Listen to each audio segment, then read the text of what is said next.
Le cerveau d'Einstein est un objet mythique. Paradoxalement, la plus grande intelligence forme l'image de la mécanique la mieux perfectionnée. L'homme trop puissant est séparé de la psychologie, introduit dans un monde de robots. On sait que dans les romans d'anticipation, les surhommes ont toujours quelque chose de réifié. Einstein aussi. On le nomme communément par son cerveau, organe ontologique, véritable pièce de musée. Peut-être à cause de sa spécialisation mathématique, le surhomme est ici dépouillé de tout caractère magique. En lui, aucune puissance diffuse, aucun mystère autre que mécanique. Il est un organe supérieur, prodigieux, mais réel, physiologique même. Mythologiquement, Einstein est matière. Son pouvoir n'appelle pas spontanément à la spiritualité, il lui faut le secours d'une morale indépendante, le rappel de la conscience du savant. Science sans conscience, a-t-on dit. Einstein lui-même a prêté un peu à la légende en léguant son cerveau que deux hôpitaux se disputent comme s'il s'agissait d'une mécanique insolite que l'on va pouvoir enfin démonter. Une image le montre étendu, la tête hérissée de fils électriques.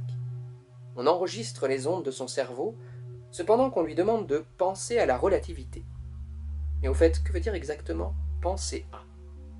On veut nous faire entendre, sans doute, que les sismogrammes seront d'autant plus violents que la relativité est un sujet ardu.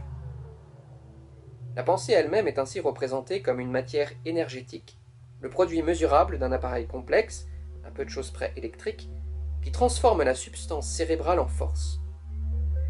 La mythologie d'Einstein en fait un génie si peu magique que l'on parle de sa pensée comme d'un travail fonctionnel analogue à la confection mécanique des saucisses, à la mouture du grain ou au bocardage du minerai.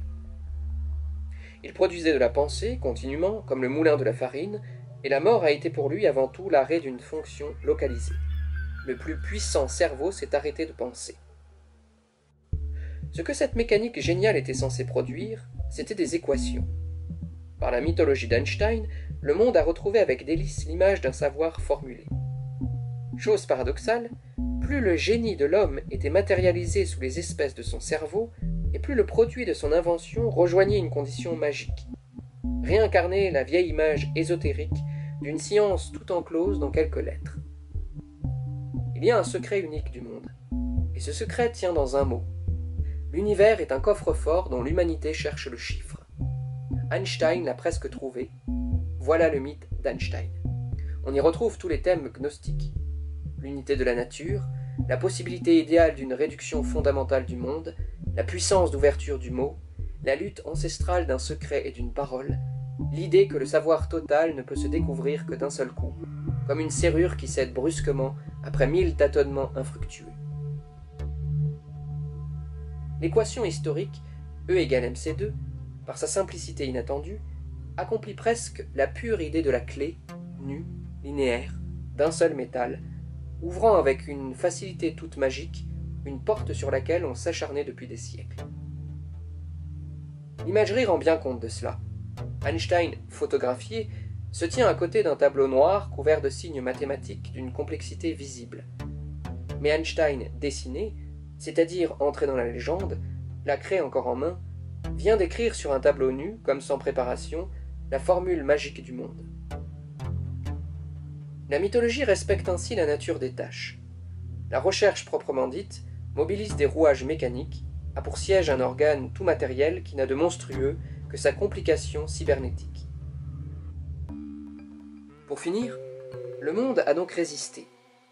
À peine percé, le secret s'est fermé de nouveau, le chiffre était incomplet.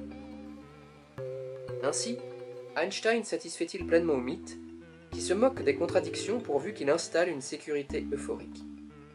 À la fois mage et machine, chercheur permanent et trouveur incomblé, déchaînant le meilleur et le pire, cerveau et conscience, Einstein accomplit les rêves les plus contradictoires, réconcilie mythiquement la puissance infinie de l'homme sur la nature et la fatalité d'un sacré qu'il ne peut encore rejeter.